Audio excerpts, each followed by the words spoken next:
Salamat pala. Ikaw ang nag-alaga sa kapatid ko, di ba? Ha? Kung ganun, bunso mong kapatid si Chitose? Ah, ang ibig sabihin, hindi pala sinabi ni Kay at Ryu. Sige, di ba, Ali? Siya nga pala, may gusto sana akong malaman tungkol sa'yo at saka meron pa akong gustong itanong.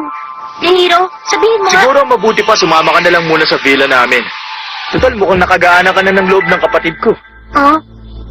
Kuya, ano bang binabalak mo? Wala naman akong gagawin. Gusto ko lang makipagkwentuhan sa kanya. Paano? Oo, sige.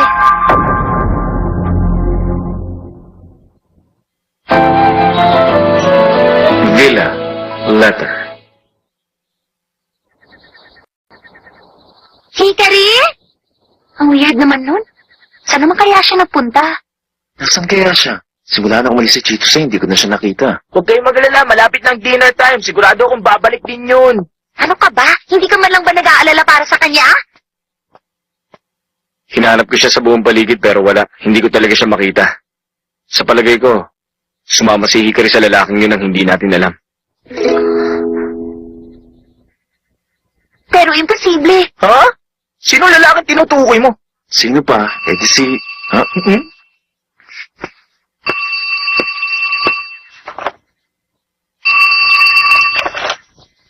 Yes, hello? Wala na akong balita sa'yo after ng party Nasa si Hikari. Ang galing mo manghula. Kaya nga ako tumawag sa'yo dahil yun din ang gusto kong sabihin. Sa palagay ko kasi, gusto niya rin makipag-usap sa akin. Kaya huwag ka na mag-alala. Siya nga pala, wala na akong balak na ibalik siya.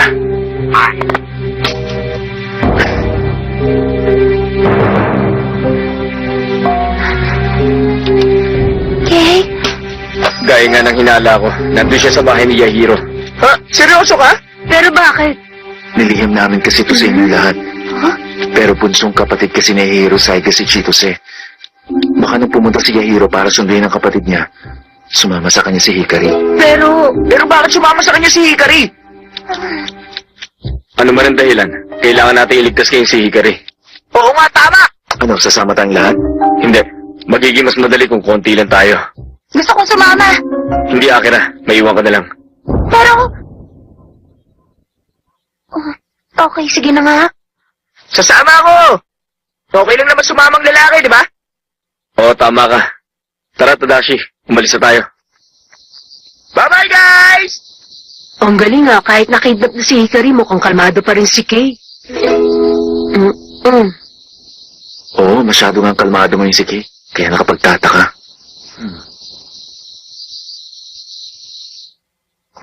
Parang relax na relax ka, Kaya. Kuha ko yan, baka nasigawan ko na sa telepono si Hiro. Relax na relax?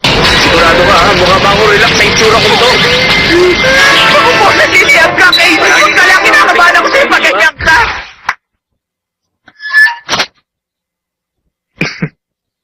Walang kanalaman dito si Hikari. Alam ko kung anong binabalak mo, kuya. Huwag mo nang ituloy. Tumahimik ka! Sumunod ka lang sa sinasabi ko sa'yo!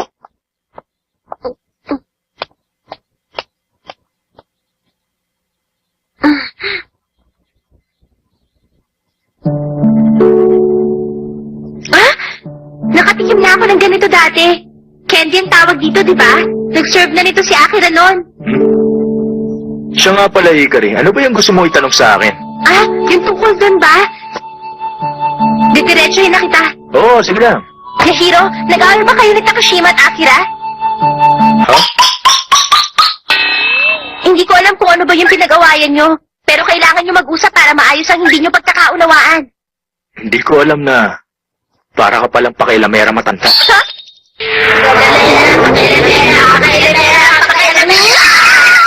Wala naman yung kinalaman sa'yo eh. At saka isa pa, bakit mo naman naisip na nag-aaway kami? Bakit? Kakaiba ba yung kinikilos si Akira? Pasensya ka na kung nakikialam ako sa inyo. Wala nga akong kinalaman doon. So anong ibig mo sabihin? Yan lang ba ang gusto mo itanong sa akin? Ha? Oh. Okay, kung tapos ka na, pwes ako naman ngayon. Meron na akong matagal nang gustong ipagawa sa'yo eh. Huh? Gusto ko kasi sanang ikaw na lang ang magsilbig pain para sa ginawa kong bitag.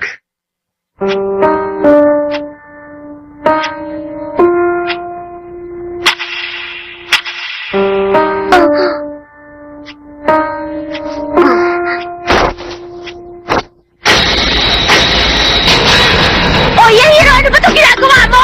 Sinabi ko na, di ba? Ikaw ang magsisilbig pain ko. Ano ba? Pag hindi mo ako pinalabas, wawa sa akin tong kulungan ito! Parang mas lalong hindi ko maintindihan. Ha? Ang alin? Hindi ko maintindihan kung bakit close sa'yo si Tito Seth, kung bakit gusto kang kasama ni Akira. Dahil kahit na malakas ang katawan mo, boplax ka naman. Ang kapal na mukha mo para tawagin akong boplax! Buksan mo to! Palabasin mo ako rito! Pero, Isa! Wawa sa akin tingin ko tong wala kulungan namang to! masama Sige! kung susubukan. Buksan mo to sa amin! Yahiro? Alam ko na, bilang bayad sa pagiging pain mo, sasabihin ko sa iyong paraan kung paano matutuwa sa Isikay. Ano, fair na ba yon? Akira, buti pa magpahinga ka na lang muna.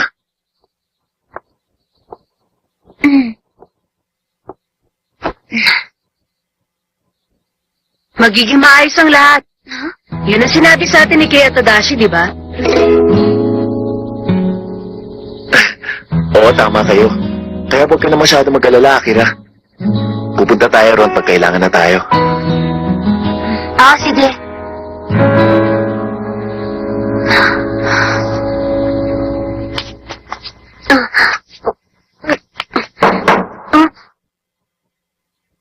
Sir Yahiro! Ano yun? Narito po sina Sir Takishima at Sir Karino. Eh, yung iba? Sila lang pong dalawa. Okay.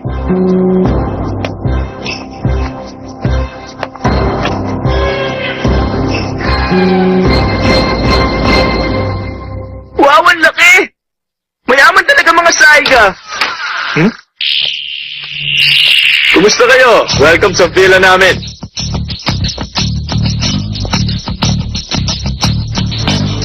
Maraming salamat. Teka, ikaw si Karino, di ba? Oo, long time no see! Oo, pero tandang-tanda pa rin kita. Post talaga? Oo naman, ikaw yung anak ng chairman ng Hakusen Academy na nag-expel sa akin. Wala akong choice, desisyon niya ng nanay ko eh. Tsaka kalimutan mo na yun, totoo, matagal na naman yun eh. Imposible, pa ako sa'yo. Yahiro? Huh? Si Hikari. Siya ba? Narito lang siya sa paligid nitong villa. Pero kung hindi ka susunod sa mga ipagagawa ko, hindi ko na siya ibabalik sa inyo.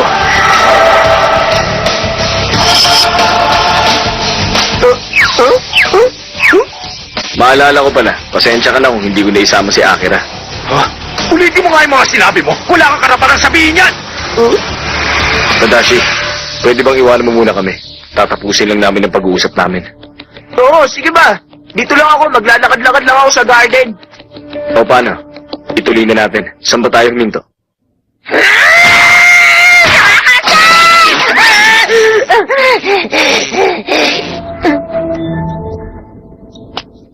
Ha? Chitose? Teka, huwag kang maingay. Naku, salamat. Yay! Malaya na ako ngayon! Ay! Salamat sa'yo, Chitose.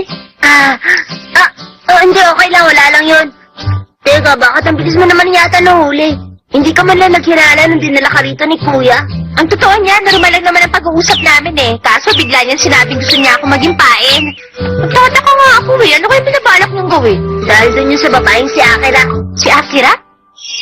Nga pala, kumusta si Akira? Okay lang ba? Bakit? Kakaiba ba yung kinikilos ni Akira?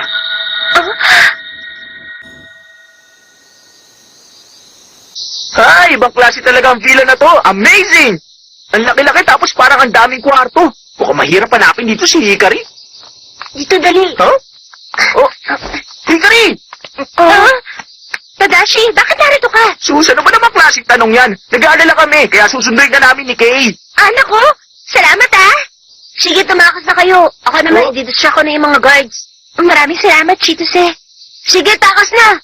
Baka mahuli ka pa eh. Okay, bye-bye.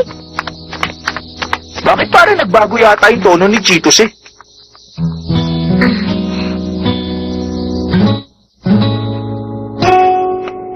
Natutuwa ako na okay ka lang. Pero tama lang ba na iniwan natin si Kay? Ano kaya kung balikan natin siya? Meron akong kailangan gawin bago yon. Huh? Kailangan ko makausap si Akira.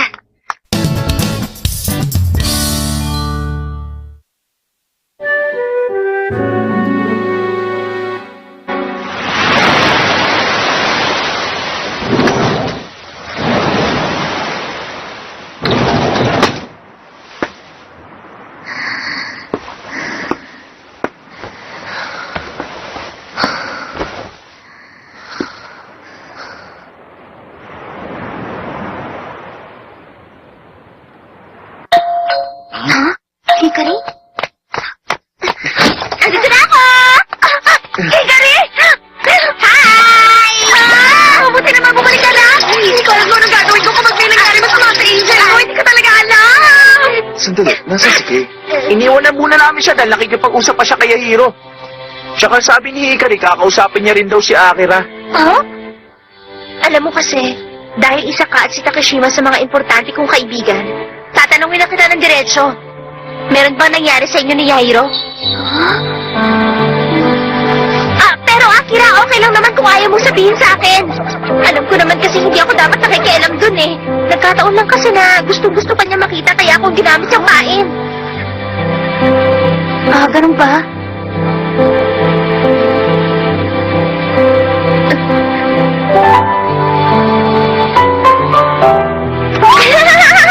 Sorry, hindi talaga ako dapat na makialam pa. Sige, kalimutan mo na lang yun, ha?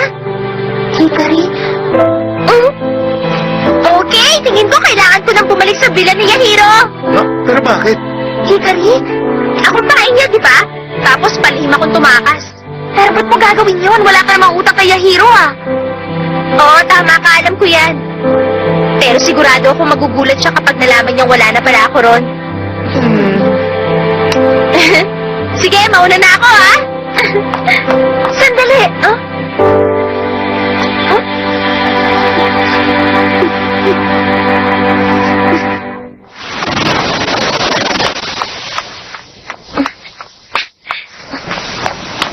So ano? Hanggang kailan mo ba binabalak na ipagpatuloy ito? Sa natatandaan ko, yun ang sinabi mo, hindi ba? Na hindi mo imimit si Akira hanggat hindi siya mismo makipagkita sa'yo. Mukhang ganado ka magsalita ngayon. Oo, ganado talaga ako ngayon. Alam mo kung bakit? Napansin ko kasing parang nagawa mo na halos lahat ng paraan para lang makipagkita sa'yo si Akira. Bilib ako dahil tinutupad mo yung pangako mong hindi ka magkukusa makipagkita. Pero ngayon, binalak mong gamitin si Hikari para makita si Akira. Sa tingin ko, binalak mo na rin tong gawin dati sa pamamagitan ng paghadlang sa amin. Ano, tama ba ako? Sa pamamagitan ng paghadlang? Ang una yung party. Pagkatapos ngayon, ito naman. Ang totoo, lagpas pa to sa inaasahan ko. Dahil yun sa parehong napalapit kay Hikari sina Sui at Chitose, tama ba? Actually, nagulat din ako. Hindi ko kasi inaasahang mapapalapit si Chitose kay Hikari. Malaki kasi ang kaibahan nilang dalawa. Tsaka bukod sa dalawang bata, nararamdaman kong gusto mo rin si Hikari, tama? At ang dahil kay Chitose, naging mas madali sa'yo na dalhin si Hikari dito. Siya ang pain mo para pumunta si Akira. Siguradong pupunta si Akira para lang sa kaibigan niya. Yun ang iniisip mo, hindi ba, Yahiro? Dahil miyembro ng SA si Akira, hindi ko naman gustong idamay kayong lahat. At hindi ko gustong saktan ng sino man sa inyo. Pero ang problema nga lang, sa bandang huli, hindi ka pa rin pinuntahan ni Akira. Pinagtatawanan mo ako? Loko ka! Masyadong mababang social status ng pamilya mo kasi sa aming mga Saiga! Kayang tulugin ng mga Saiga ang mga Takeshima anumang oras namin gustuhin!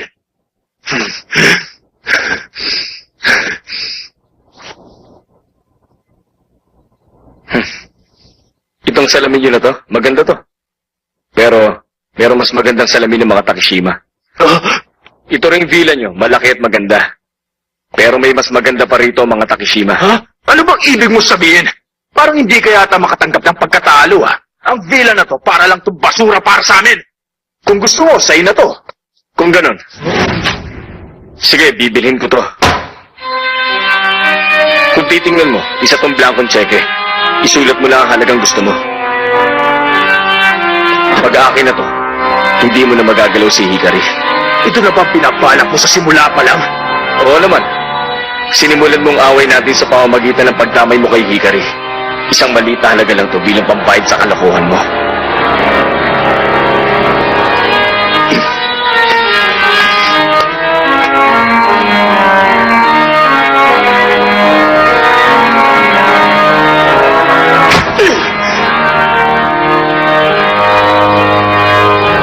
Sabihin mo na kung nasan si Hikari. Sa tingin ko, mukhang kanina pa siya nakatakas. Ano ba kasing gusto mo sa babaeng yun? Isa lang siya mahirap at boplax na babaeng umaasa lang sa lakas. Hoy, Hiro! Boplax pala! Sinong Boplax? Hikari, so ibig sabihin bumalik ka pala. Oo. Pasensya na kung tumakas man ako. Ito, pinabibigay ni Akira.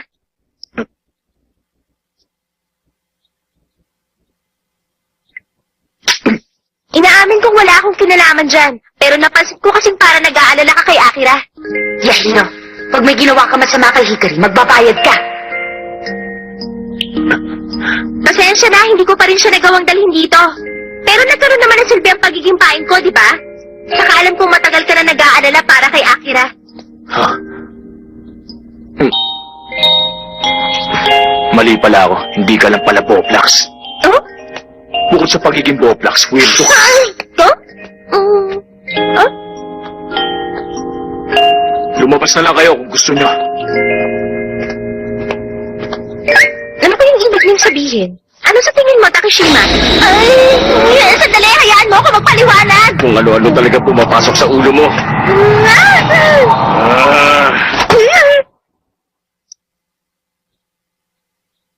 Ah, Takeshima? hindi kita maintindihan. Sabihin mo sa akin, gustong-gusto mo ba talaga nag-aalala ako sa'yo ng ganito?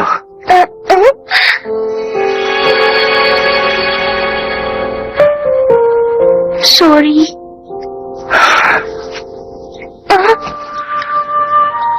Pero, natutuwa ako dahil ligtas ka. Takeshima? Sorry talaga.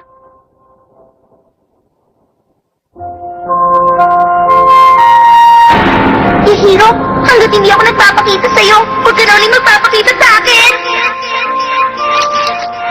Mababait naman sila, kuya eh.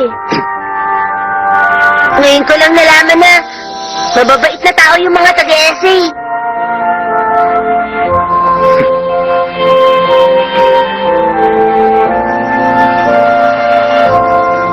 Akira! Paalis na raw ngayon si Hikari at kay sa bahay nila Yahiro.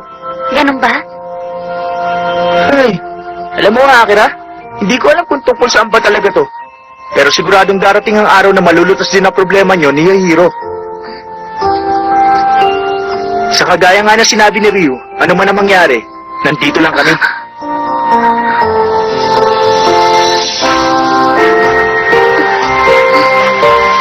Hay naku, huwag ka na nga makialam. Pero, salamat.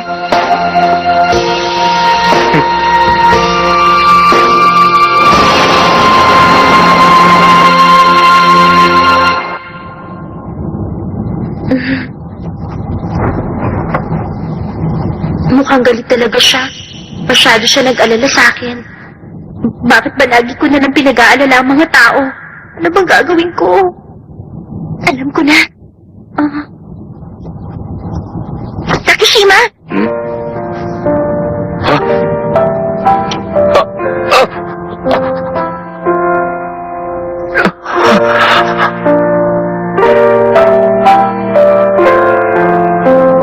Okay na ba yun? Ha? Kasi yun ang tinuro sa akin ni Yahiro eh. Isang halik mo lang sa kanya, siguradong gaganda na agad ang mood nun. Mababaw lang ang kaligayahan ng mga lalaki. Puro ka kalokohan. At isa man narukuha talaga si Takashima pag ginawa ko yun.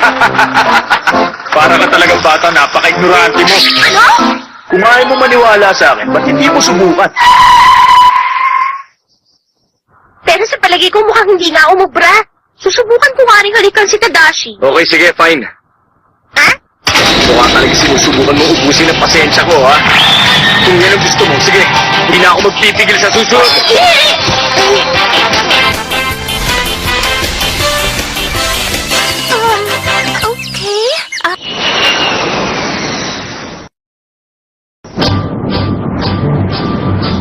Yay! Malapit na tayo sa Japan sa wakas! Dahil sa nangyaring problema, hindi tuloy natin masyado na-enjoy yung bakasyon natin.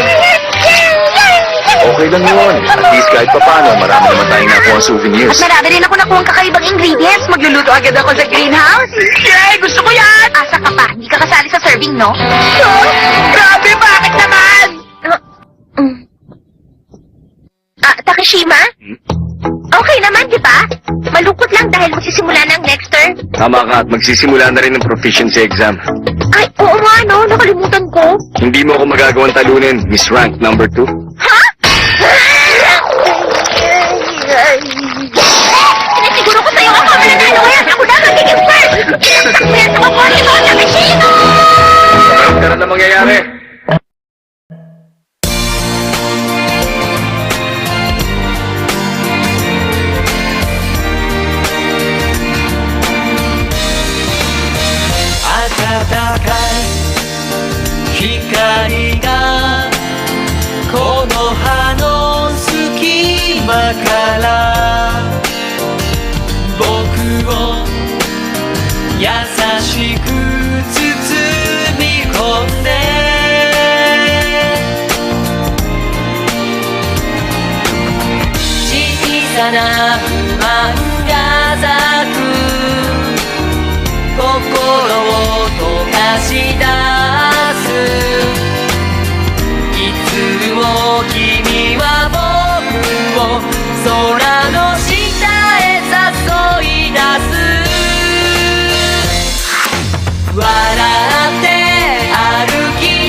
Hiya, I'm Tadashi. If you go to Kanapali, you have to go hollow hollow on Front Street in Lahaina. If someone talked like this to you, you'd wish them to have hiccups for the rest of their life. Oh, but I'm sure that Hawaii is a very nice place. Probably, I'm sure. Well, see you next time.